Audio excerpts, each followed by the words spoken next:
So, what you've all been waiting for. We finally have the right to repair McFlurry machines.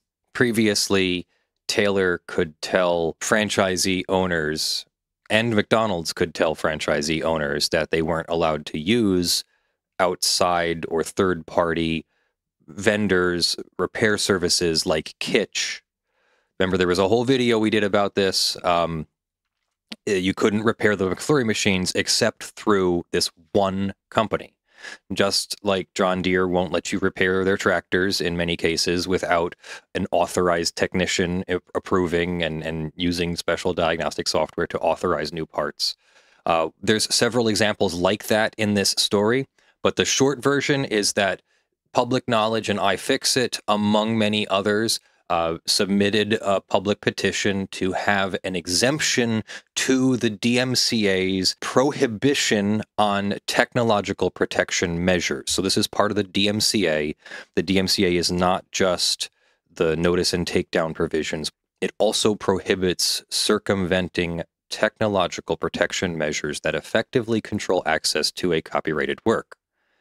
Basically, it allows for DRM, and it makes it an additional copyright violation if you bypass the DRM, even if you have an otherwise legitimate but not fair use reason to do so.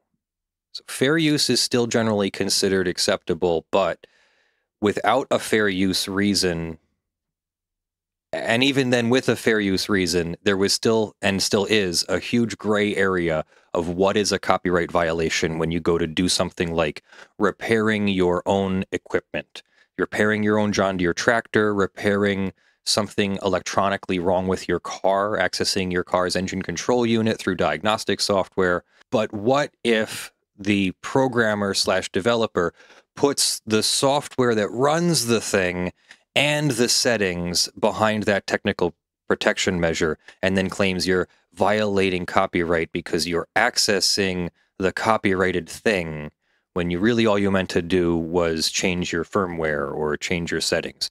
You saw this with Onewheel and Rewheel and other firmware updating or circumvention methods to try to get software on the Onewheel that would allow more customization, unlocking higher speeds, etc. Onewheel came back, or Future Motion came back and said that these things were safety concerns, and if someone died, riding a Onewheel, well, it would be blamed on the company regardless of whether the software had been tampered with or not. So it's a real thing. You buy a piece of equipment and you can only do what Apple or Future Motion or John Deere or Taylor say you can do with it, even though you bought the thing and it's on your premises and it's running your business and you need it to survive. You need it for your business to survive. So what do you do when it breaks? And either the repair costs are expensive or the repair service is simply unavailable, at least in a timely fashion, because you're locked into this ecosystem. So without further ado, this is the announcement from Public Knowledge. Shout out to them. They and iFixit were behind this application for an exemption that is now granted. This is a process that happens every 3 years. So within the next 3 years, you can submit your own requests for exemption. And we're going to go over the standard because there's both a winning case and a not winning case in the stories today. Here is the actual rulemaking from the Copyright Office. It's called a rulemaking because this is the Administrative Procedure Act. It gets complicated, but we have administrative agencies that run the functions of federal government because the legislator can't do it all by themselves. Congress can't do all the copyright stuff all by themselves, so they delegate it to the Register of Copyrights. But the Register of Copyright does this triennial, or every 3 years, notice and rulemaking for exemptions to the technological protection measures that prohibit access to a copyrighted work. So this year's, October 2024's 1201 rulemaking is out. And there's a bunch of exemptions here that we could go over, but this is a very long document. So we're actually going to go over the important one, the one that came from the McDonald's case. So here is the section on the Public Knowledge and iFixit petition And this section is the one that addresses the McDonald's machines. Two organizations, Public Knowledge and iFixit, jointly submitted a petition to expand the current exemption relating to diagnosis, maintenance, repair, and modification of software-enabled devices. The petition seeks to expand the existing exemption covering consumer devices to include commercial industrial equipment. After reviewing the record, the Register recommends a new exemption covering diagnosis, maintenance, and repair of retail-level commercial food preparation equipment, a class which proponents have provided sufficient evidence to demonstrate is a class adversely affected by the prohibition against circumvention. However, the Register declines to recommend an exemption for a broader class of software-enabled commercial and industrial devices where insufficient evidence was submitted to support it. If there's not enough evidence, they're going to refer to it as insufficient support. So next time, in 3 years, next time that these things are submitted, submit more evidence in support, and the Register can make a more accurate determination. In support of the petition, petitioners included 4 index examples that illustrate the necessity of the proposed exemption as well as the universality and scope of adverse effects. So we have that, actually. They gave some examples, starting with the Taylor machines. The Taylor Company manufactures a wide range of commercial food preparation equipment.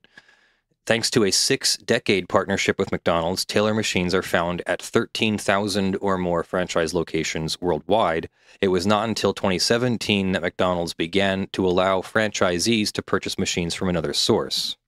Its functionality is primarily controlled by its onboard computer. When a Taylor soft serve machine breaks, it displays an error code. These codes, such as this gibberish here, are unintuitive and require interpretive aid. While error codes are listed in the manual, other error codes required access to a service manual only made available to authorized technicians or available via a TPM-locked on-device service menu.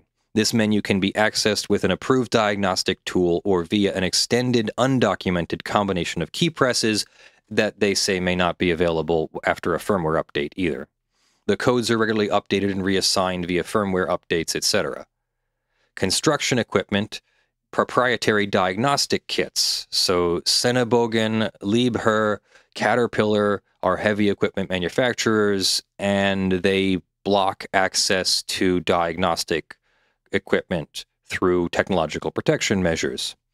Then programmable logic controllers, PLC chips. Many PLCs are purchased as part of an integrated systems package. So system integrators write custom code to control a machine and sell it as a package to the customer. The code is protected behind a password. Different integrators have different perspectives on whether this code should be locked for security purposes and at whose discretion could it be unlocked. Enterprise IT. Dell manufactures enterprise equipment. It has developed and then abandoned support for multiple lines of digital storage products. These digital storage products contain multiple known points of failure, including failures of storage drives, main boards, and mid-plane controllers. To access diagnostics, perform maintenance, or replace parts, the user must input a cryptographic key. Dell will not supply these passwords under any circumstances to any individuals other than their own technicians. There are additional examples. The Breville and Jura espresso machine, they can't get repairs because these companies, really like to keep the repairs in their own little shop. They have a few error codes that just say, an error has occurred, please call Breville customer support. Jura's commercial espresso machine has some error codes in the manual, but has a section of unlisted error codes reserved for manufacturer's own service technicians. You are supposed to switch off the machine and contact customer support in your country. Merry Chef ovens, people program them with flash drives. The password for changing the settings is manager or M, but if that gets changed and then the machine's sold secondhand, everybody gets locked out. You can put a serial number in to work around, but those are not robust and they rub off very easily. Alto Sham commercial ovens require a password. True refrigerators have a hidden routine for temperature control adjustments. So there's some examples for you. In response, opponents have asserted that the proposed expansion is overbroad and that proponents have failed to develop a record that demonstrates sufficient commonalities among commercial and industrial devices. Opponents contend that more than with consumer devices, circumvention of TPMs to repair commercial and industrial devices is creating a risk of market harm that tips fair use against granting an exemption. They assert that adequate alternatives to circumvention exist such that an exemption is not warranted. Opponents objected to the inclusion of certain types of equipment and devices, namely appliances, construction equipment, medical devices, arcade game machines, motion picture projection equipment, and systems for transmitting music and motion pictures, asserting that the record is inadequate, that circumvention of TPMs on such devices carry unique risks for copyright owners. Computer programs, including those contained in commercial and industrial equipment, are protected under the Copyright Act. The firmware that controls commercial food preparation equipment, construction equipment, PLCs, and enterprise IT are copyrightable as literary works. So these are the four we're going to look at. The Register finds at least some of the works in the proposed class are protected by copyright. Proponents assert that diagnosis, maintenance, and repair are non-infringing fair uses of the firmware installed on commercial and industrial equipment. The Office previously recognized this in its software study and passed 1201 recommendations, observing that device repair is generally non-infringing. As the Office stated in the software study, while the fair use analysis is ultimately a fact-specific inquiry that can vary based on the type of device, when properly applied, the fair use factors, together with existing case law, should ensure that consumers, repair technicians, and other interested parties will be able to engage in most traditional repair activities without fear of copyright infringement liability. On the first factor, the Register agrees with proponents that diagnosis, maintenance, and repair of at least some types of software-enabled commercial and industrial equipment are likely to be fair uses where the purpose is to restore equipment functionality. Considering the first factor, the Register finds that accessing and using equipment software to restore functionality is a different purpose than running the software to operate the equipment and perform equipment functions. Although opponents rightly note that commerciality should be considered, the Supreme Court has clarified that commerciality is not dispositive and to be weighed against other factors, including the degree to which the use has a further purpose or different character. So this is transformative. The Copyright Register is saying this is transformative. You are making a different use than the original purpose. The original purpose of the software was to run the machine. It's not running the machine now. Something is wrong. And you are going in there not for the purpose of copying the software to run another machine, but you're going in there to repair the software to run this machine. So that's a different purpose. Here, the proposed uses are intended to restore commercial or industrial equipment's functionality, not to commercialize the embedded copyrighted software. The second factor favors fair use because software embedded in commercial and industrial equipment is not used for its expressive qualities, which we protect more. So this is where the second factor actually comes into it. We're not using this industrial control software for expressive purposes. We're using it for functional purposes. Therefore, it's less protected. Finally, we have an analysis that shows how the Register would apply the second factor of fair use, which we don't normally see that. On the third factor, courts have concluded that the use of the entirety of a work is permissible where necessary to achieve a transformative purpose.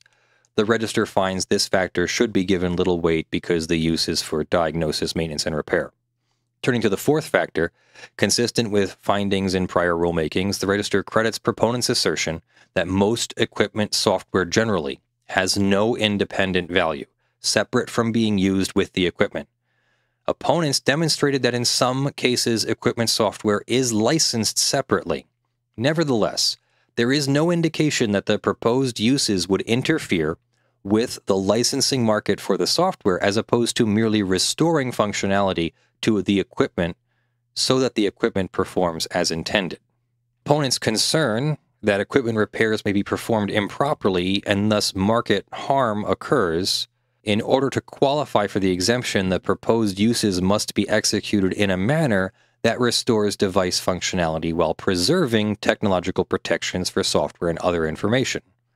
Activities that do not restore the equipment to the state of working in accordance with the original specifications and any changes authorized to those specifications, those activities would fall outside the scope of the exemption. So this is only for restoring to its functional condition by its latest specification.